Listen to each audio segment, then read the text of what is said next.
Hi, I'm Yaro Starak, and I'm about to have a productive conversation with Mike Vardy. Welcome to A Productive Conversation. It's me, Mike Vardy, and I am joined by Yaro Starak on the program. I've been wanting to have him on the podcast for a long time, any of my podcasts. And he's been on the internet for a long time. We actually talk about how long that is. We also talk about Inbox Done, which he is the co-founder of. He just to give you some sense of what Inbox Done's about, it's an email management company, so we geek out about email. It's a team of over 45, serving clients, which include restaurant owners, venture capitalists, accountants, doctors, lawyers, and many more people. Yaro has a varied and vast history on the internet, but we focus a lot of our conversations around, like why email management, why a service around that, the niching down, all that kind of stuff, and why maybe delegation was a challenge for him and how maybe you can overcome that challenge. Let's get to my conversation with Yaro Starak here right now. Enjoy. Yaro, thanks so much for taking the time to join me today. It's been a while. I was trying to remember, when was it? It was Toronto to pre-COVID. 2019? I think so. So just before everything went lockdown. Yeah, everything went, I've wanted to have you on a podcast, whether it's A Productive Conversation or any of my other previous podcasts up to this, but we've just never been able to make it happen. But we've got some synergy now because, when it comes to, you've done a lot leading up to this point, but you've really tackled one of the biggest productivity problems, for lack of a better term, in recent years, and that's the email inbox. Can we talk about why email has become such a pervasive issue with someone getting more of the right things done? It's the oldest internet technology that's still relatively popular and in use. I can think back to my first time being frustrated by email, which was probably, because you remember in the late 90s when I went online, email was cool. It was like exciting to get an email back then. God, it's a long time ago now. And then there was a period where it became even cooler in my case, because I had a website that was starting to make a bit of money. So email was when you got like a customer notification of a sale or an affiliate sale, or so it was this place of joy for a little while. And then I think around the early 2000s for me, I found myself trapped to it in the sense that I was running a business. At the time, it was an online editing business. And it's a great little small business, but the problem with it was it would service students who like to hand in papers last minute. Mm-hmm. And we were a little evil. We charged them more money if they needed a faster turnaround. So I had the situation because I was like, the jack of all trades, entrepreneur, customer service, doing everything. I had to see the inbox, spot a customer email, get it confirmed by the editor, collect the payment for it, get the job running, and then make sure it gets back on time before a certain deadline. And that meant just being trapped to the inbox. Because if I was, say, 2 hours late to seeing an email, that could mean not getting a job done and therefore, not making money. So for me, it was an absolute trap, like worse than even for normal people, because I actually had my entire income tied into the speed at which I would see and get back to emails. Mm-hmm. And that's when I realized, and we're talking early 2000s, that I needed to find a solution for it. And back then, people didn't talk about anything to do with email productivity, email outsourcing. There was I don't think we had Gmail. Maybe it was just starting at that point. I can't remember what I used back then. Yeah, there were no email. There was no advanced things like snoozing or anything like that. Like it was just send, receive. That was pretty much it. Pretty much it. Yeah. And attachments and folders. I love my folders. You put things away and forget which about don't them. even exist. Now they're labels. They don't even necessarily exist in yes. Gmail. Someone brought that to my attention the other day. They're like, Mike, you're there's a course that they were looking at, and they're like, Mike, I don't have folders in Gmail. What are you talking about? I'm like, well, you're looking at an old course. Like they serve the same function now. You started Inbox Done, and what I found fascinating, especially when we were talking about it a few years ago, back when we were having that coffee in Toronto, was it's expanded since we talked, obviously, but there was your main positioning was to tackle the email problem, right? And that positioning, which was different than like say other virtual assistant kind of programs that were out there, which were like you could do all these things. Why? What have you found? I guess is the better question. What have you found by going after that particular area that has been, either successful or the biggest thing you've noticed by just going after that particular pain point, which is email?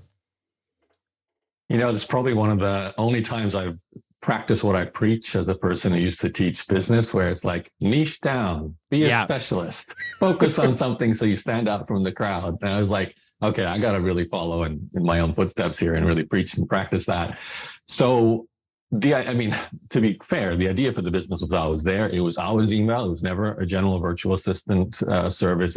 I loved outsourcing my email to an assistant 20 years ago. For many, many years I did it. And then about 5 years ago, when we started Inbox Done, it was like, this is surely something that other entrepreneurs and busy people would need.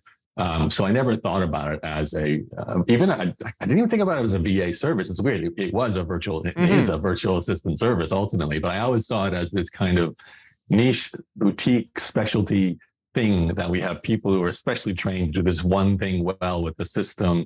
And they come in and bring that into your company and roll it out and make it efficient. So to me, it was always so specialized that it was hard to compare and contrast. And today, that's still the same case. Like we will not be chosen for certain needs. Like we're not a social media VA, we're not a bookkeeping VA, we're not a general sort of personal assistant VA. We do all those things for some clients, but we always enter with the inbox and the calendar. And our website is all positioned around that, and our marketing is all positioned around that. So when someone finds us and that's what they've been looking for, it's great, because just like that business advice teaches, we're an option of one. There is no comparison out there if email is your thing. I say that now probably, and everyone's going to start email management companies. But hold on, let me write that down. But it's been good, but it's also been a restriction. Like we definitely have missed out on potential work because people see us as like a one-trick pony as well. So if you're not feeling like email and calendar is your main problem, you're like, I'm not sure if this is the right company for me. But it's interesting because, and I don't use a service for calendaring at all. Because I think there's some fantastic tools out there that remove the person from the equation. Like I use SavvyCal. I'm an affiliate, which is I'll disclose that full force. But I like the fact that there is enough flexibility with it. You still have to have the human go in there and do the managing of the flexibility. But at the end of the day, it's far better than saying, and there's so many people I see do this, with back and forth of like, when can this person meet? Like and Cal Newport, who we had on the we've had on the show a few times, when he was talking about the world without email, that was one thing he mentioned was like, why are people doing this email dance back and forth about scheduling when you could have like a scheduling link? But email is a whole different beast in that regard, right? Because you still have to have human touch points. Sure, you can have things like Front, which uses like snippets and canned responses even in Gmail now. But there's something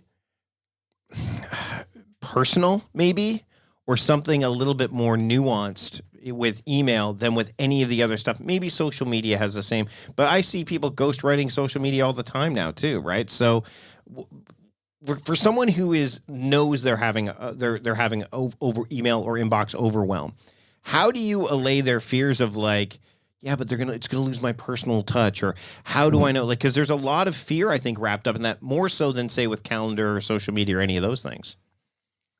That's the topic I have to address in discovery calls, and I've been doing it for 5 years. So let me do a discovery call with you. Sure. Mike. So let's study on the service. No, we have this term, we clone you, and it's not like a marketing gimmick. It really is something that has to happen over a slow month to even 3 month period of time, for all the reasons you just said. You don't enter an inbox and start replying to someone's messages when you only did that, like you started yesterday and you're replying the next day. You would mess up. You would have the wrong tone.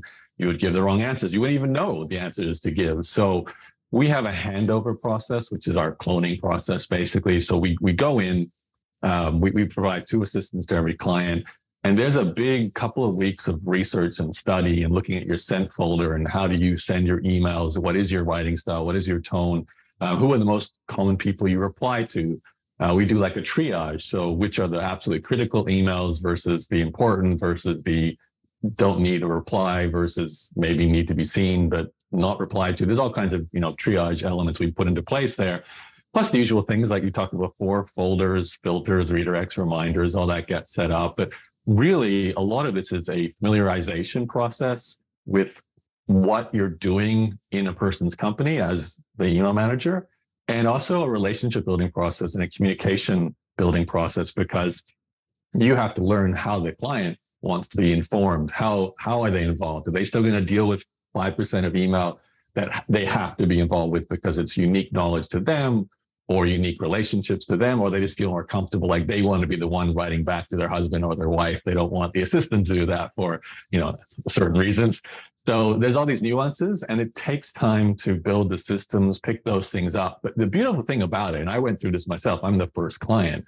So I was totally skeptical of, will a person writing emails for me, or as I did in the past, will they be as detailed, as conscientious, as aware of the elements that I thought that I knew only about my role in my company, that I was worried I would lose sales. So that was my biggest concern. I'd make less money. And then I spent a month with them saying, this is how I answer this email. This is how I deal with this situation. And it was very hands-on back then. And then I remember maybe the first or second week after they'd officially taken over replying to my emails, I'd always go into the sent folder and I'd spy on them just to see how they were replying, looking to see they've got to make a mistake here. I would have written that differently.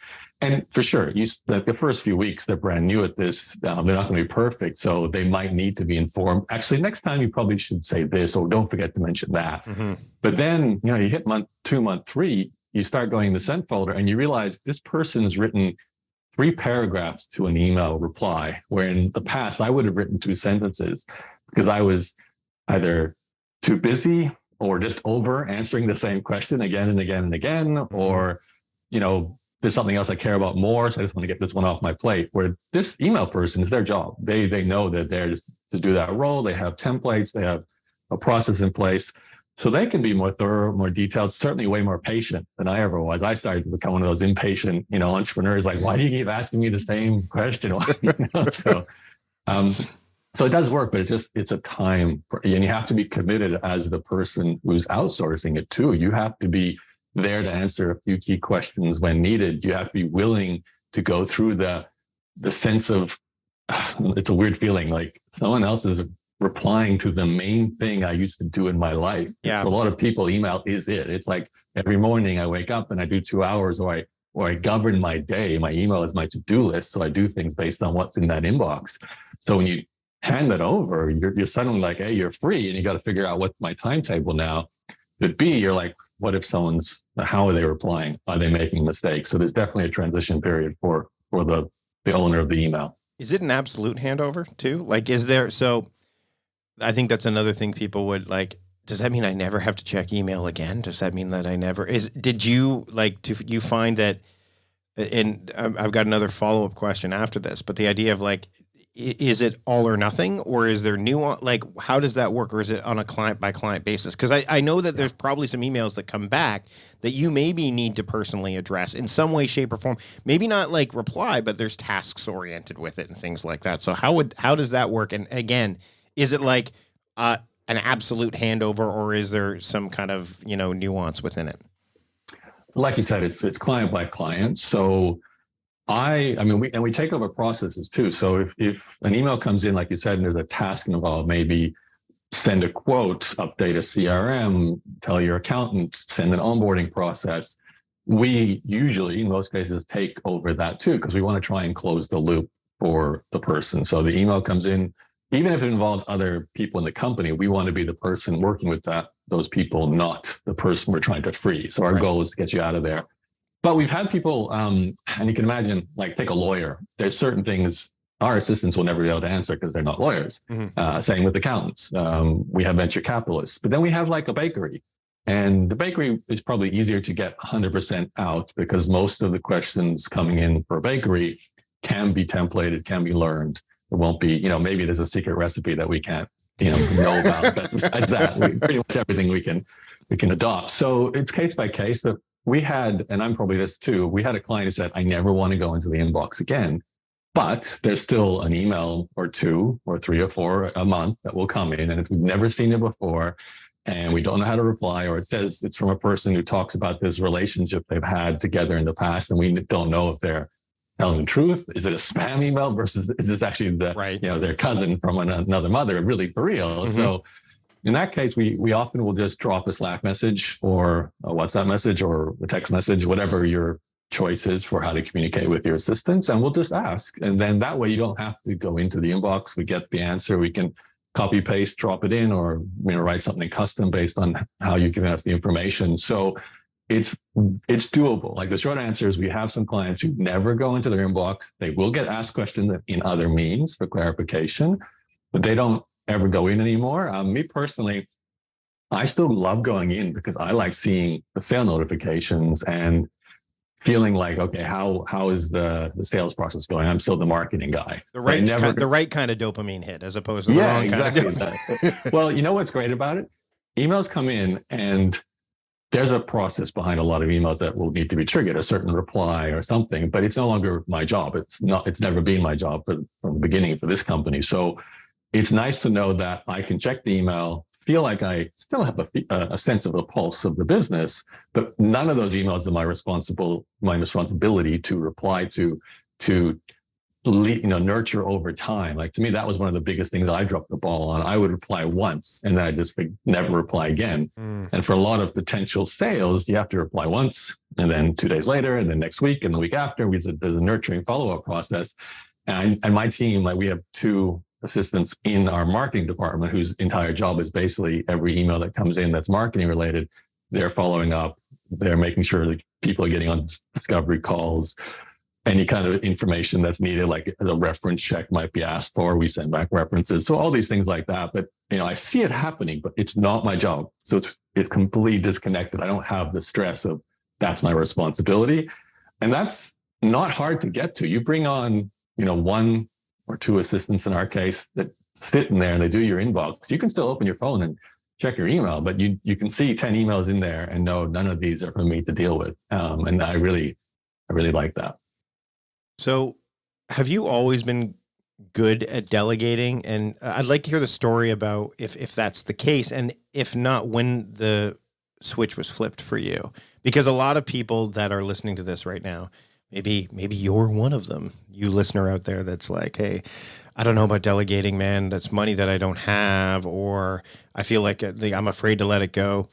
I'd love to hear what your story of like learning to delegate, or if it's always been something you've done, and then what kind of was the thing that gave you the aha moment of like, oh, you know what, I'm never going back. Yeah, it's been an evolution.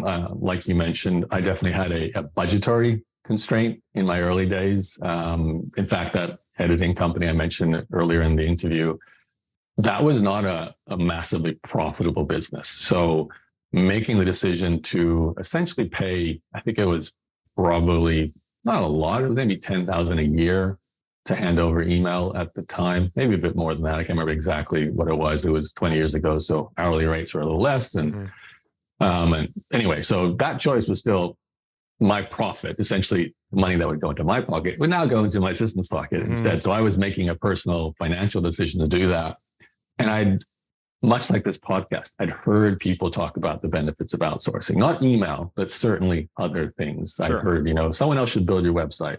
Someone else should run your ad campaigns. Someone else should do your graphics. Those are the basic things back then. And I'd started to do that. I hired someone to do some copywriting. I hired someone to do website building.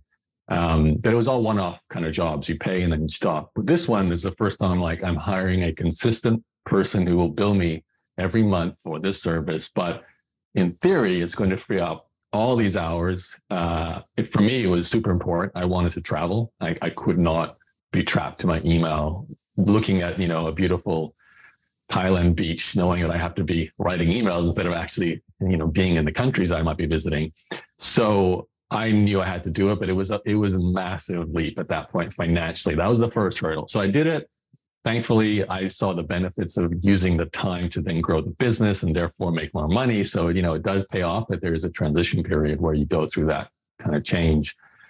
Fast forward from that, I was wholeheartedly for spending money on outsourcing like 5, 6, 7 years later with different companies, but I hit other problems.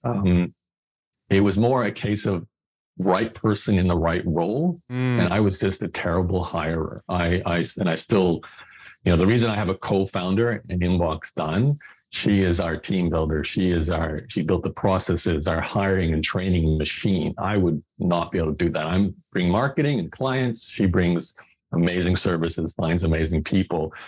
And she was one of my email managers. Her name is Claire. And, we have a great synergy there. But before that, when I was running a blogging business, basically an information teaching education business, I would go through like 6 or 7 Filipino outsourcers that I'd try and hire to do sometimes very basic things. But I don't know if it was me or just the way I was looking or just bad luck and timing. But, the first one, a tree would fall on their grandmother's house and they couldn't come to work. And the next one would be like work great for a month. And then I guess they decided they didn't want to work anymore and they just stopped working. So it kind of happened over about an 8-month period where I just went through one person after the other. And again, I don't know if it was me or not, but I felt like the common denominator is me. I'm the one who's still, the only person here is going through. Another person is not a good fit. Another person is not a good fit. And part of it was maybe laziness, not doing enough reference checking, not looking for the right specialist. So that's why it's not a coincidence that we have a specialized company around this one thing that we really train and hire very carefully around, because I knew from experience, that's what you need to bring into something as important as email, because I failed to do it in so many other roles, outsourcing in the past. So always the advice I give to anyone is want to get into outsourcing, obviously, have the cash flow, do some tests with some tasks first. But if you're like me and you're ready to start bringing on some consistent people, as in they'll be working with you month after month, if you feel like you're not ready to go through a proper hiring process and really put in the effort to find the right person, the first hire you should do, and this is the lesson I learned, is hire someone to hire for you. So after I had those months and months of not so good experiences, I said, I got to find a hiring manager. So that's when I hired a friend of mine named Laura. I said, listen, your only job is to fix this hole in my skill set. And whenever we need to find an outsourcer for a task or a more permanent role, your job will be to do a great job of the testing and vetting and sourcing and creating great job opportunity documentation, everything that I was rushing through and not doing a thorough enough job with. So let's get back to Inbox Done for a second, because I want to ask about the diversification. Because, when we first talked, I believe it was just the email that was being focused on, correct? I might be wrong, but email was the focus. And now, if you go to Inbox Done, and there's links in the show notes, there's other options there. Why? You talked about at the very beginning of our conversation, the idea of niching down and following your own advice, which is, you're right. Like and you did that, but now there's been this diversification. What's the thought behind that? And has it proven to be a good adjunct or fit for the business? Well, actually, there hasn't been a change in the business in terms of diversifying into other services. There's been a change in the design and the copywriting of the business to show that we are capable of doing these things. So when you and I talked, we were doing those things for clients. It's natural. You bring on an EA or a VA, they do your email and they do your calendar maybe. It takes 2 or 3 months and you're like, you know what? I really like this person. Then you're thinking, maybe I can hand over something else. So we were doing social media, especially social media inboxes, direct messages on Instagram, TikTok, sure. LinkedIn. It's another inbox. People would throw VA tasks. Can you research this? Can you, follow up with that? Can you even perhaps, go out there and send some emails to get some bookings in, a little bit of a marketing kind of role.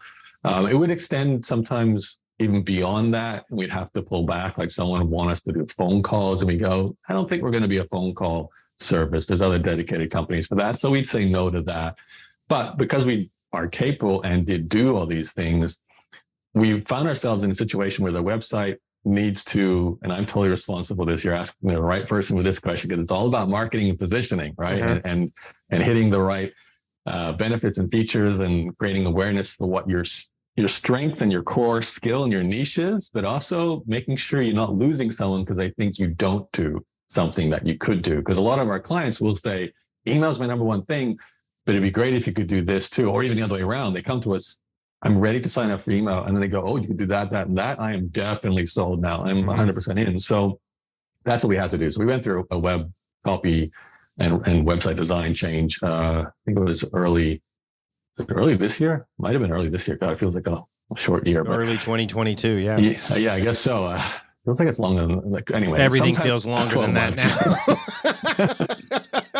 now. And it took like 6 months of really coming up with new copy. And all we did was surface these as secondary tasks, making sure that we're still positioning. Like, you go to the website, it says right at the top, we do email, we do calendar. Yep. But hey, by the way, we do these other things too. We're an EA service, but this is what we hire and train and onboard initially for. So it's a sweet spot where you are a specialist, but you're not getting excluded because they think you don't do something that is important. Really, the way I see it, if you're a copywriter, copywriters know this. There's a kind of a tradition when you're writing a long form sales page or a sales video where you have a bullet point list of benefits that you kind of cover that your product or your service offers.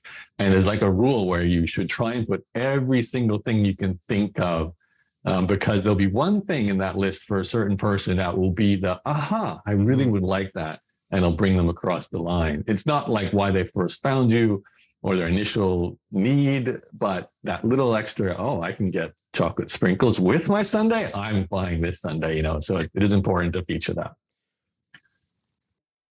You've been doing online work for a long time. And now you're focused on this.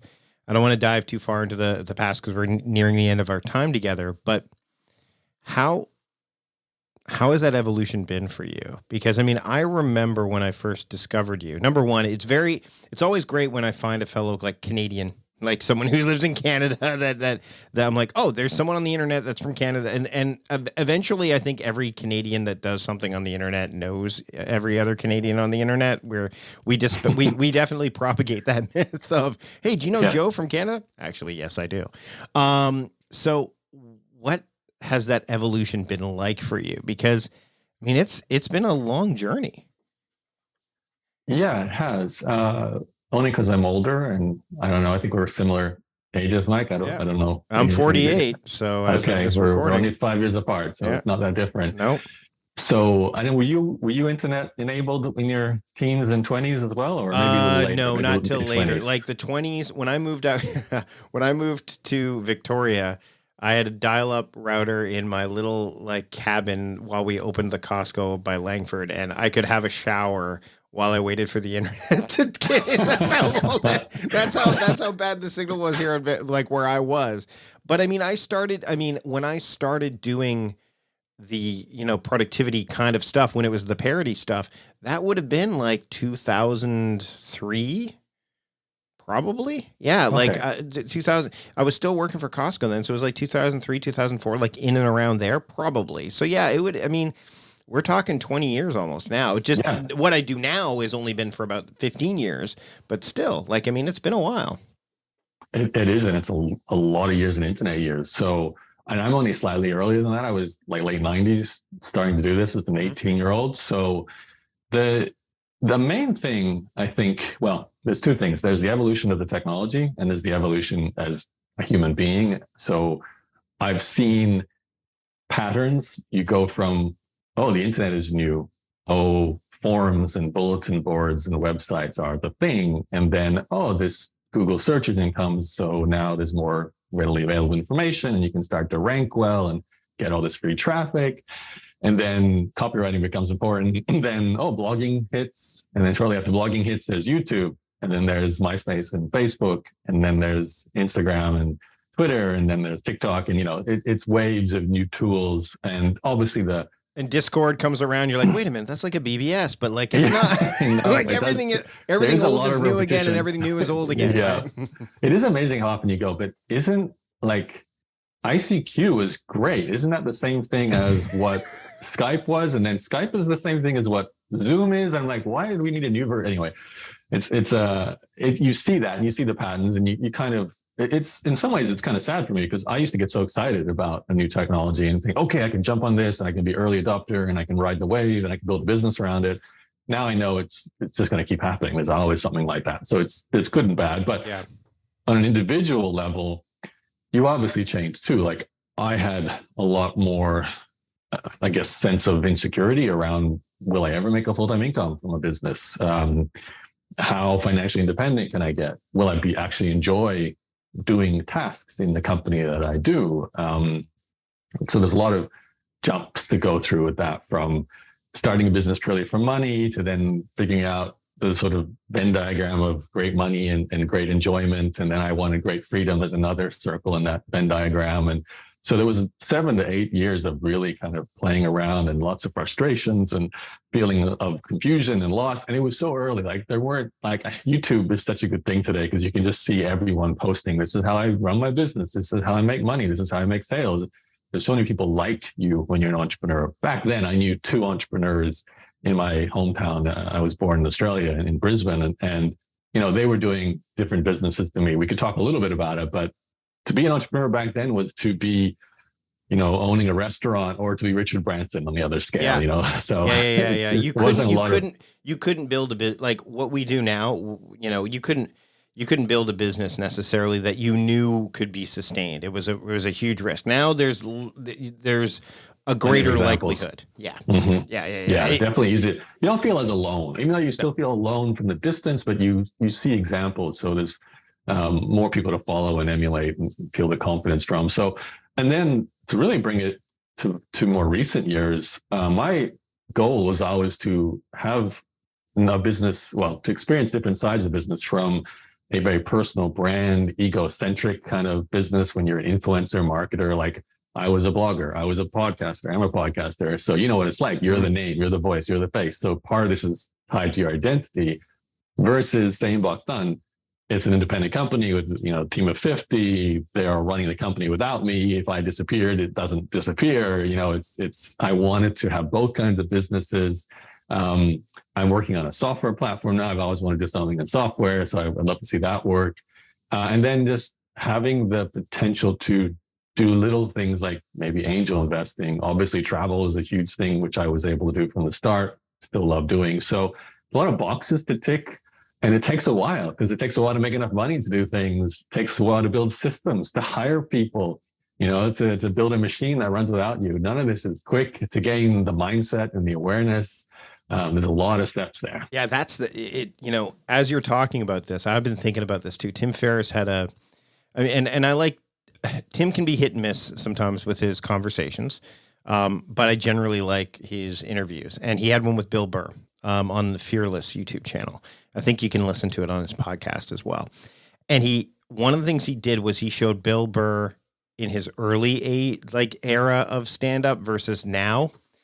And Bill said something, and I'm going to butcher it a bit, but I'll link to it in the show notes, where he said, you know, when he first went into a comedy club, he had this sense of what that looked like for him, like the way he felt when he walked in that room. And then he got on stage, and then of course he does an act out. He's like, and I got this microphone, and I become something that I'm supposed to be instead of what I wanted to be when I walked in. He goes, and it can take, and then he illustrates like it could take 7, 8, 10 years to get back to the way you were when you first walked in. And when you're talking about that, it's like, I know for myself that as I've gone through this journey, the same thing has happened where I'm like, I'm getting back to the way I was when I walked in, right? You know, because we all and I'm wondering, it sounds like there's something similar there, like your ideals of what you thought could happen, and maybe you deviated that from a bit because of either just natural progression or whatever, but it sounds like you're at the point now, and that can only come with time and age and experience and wisdom, where you're going to get back to the way you were when you walked in, kind of like what Bill was saying, right? Yeah, there's definitely a degree of wanting to revert or go back to a place you used to be. I actually, you're making me think of, I am currently reading the Roger Federer bio. Oh, you still there? You just thought you were frozen there. Nope, yes, I'm reading it was very still funny. The Roger Federer tennis player biography, which is it's amazing. And it just came out. So it's just after or around his retirement. And it's a 20 plus year career. And I'm going through the point just after Roger won the French Open, which was like the final piece of the puzzle for him to win all 4 tennis Grand Slams. He'd pretty much done anything you could do as a tennis player. And he comments, and Roger said this many times, the pressure is completely gone now. I don't feel that sort of weight that I need to do something I haven't done yet. And now I still want to play tennis, and I still love it. I'm playing even sort of more free, and my talent is able to really come through, but I don't have that sense of I've got to get a result from this specific tournament or this specific match or something like that. It's all being done. So it's kind of like back to the roots of the enjoyment of what he does. Right. And of course, he continues to go on and win many more tournaments and make many more Grand Slams, but and I think that's a lovely place to get to in a career. And it takes time. You don't, you have to achieve the things you set yourself out to achieve, and then live through them. And then by living through them, you discover what is actually important in whatever it is you do for a living. I think about this now too. I'm like, well, okay, let's say there's 20, 25 years left of peak performance time, as an adult, before you might want to not work as much as you are, or you just physically can't maybe, or mentally can't. What do you actually want to do with your hours? And I always come back to it. Well, there's lots of things, but I discovered writing as a thing I enjoy thanks to blogging. Completely surprised me. Did not see that coming. And now one of the greatest joys in my life is to sit in a cafe and write. So I know if I was given or had to choose something, I would continue to just choose, that as the thing I would do. I still like to have a team to interact with who's building something bigger than me. And I would hope that would always be around. But as an activity that Yaro specifically does, it would be probably sitting in cafes and writing. And that's my Roger Federer tennis. I've built the businesses. I sold $1 million worth of my stuff. I exited a company. I angel invested. I traveled the world. And now I'm happy just to sit in a cafe and keep writing about whatever that comes my way. So that's kind of, for me, the evolution, I guess. And, I'm 43. I would never be able to say this in my 20s, probably in my 30s either. It's something I think, hopefully, you get to say sometime in your career, 40s or 50s or 60s, at some point, you hope to tick the boxes. If not everything, but at least from a personal sense of evolution, you feel more comfortable with what you've done and what you still want to do. Yaro, this has been a great conversation. We're going to link to Inbox Done in the show notes as well, so that way people can check it out. We've had conversations about that before. I encourage people to look at it for sure, but where can people keep up with you, the things you're doing, and yeah, like that kind of stuff? Because again, it's interesting to see have seen your journey over the years, and I'm glad we were able to finally get together and have this conversation recorded. Yeah, thanks for having me, Mike. Like you said, Inbox Done. If email's your sticking point or calendar, love to do a discovery call. You can book that in at inboxdone.com. For me, I still write my blog, strangely enough, and I have a podcast I do very haphazardly, but it does get updated. It's at Yaro, YARO.blog, BLOG. Everything is there.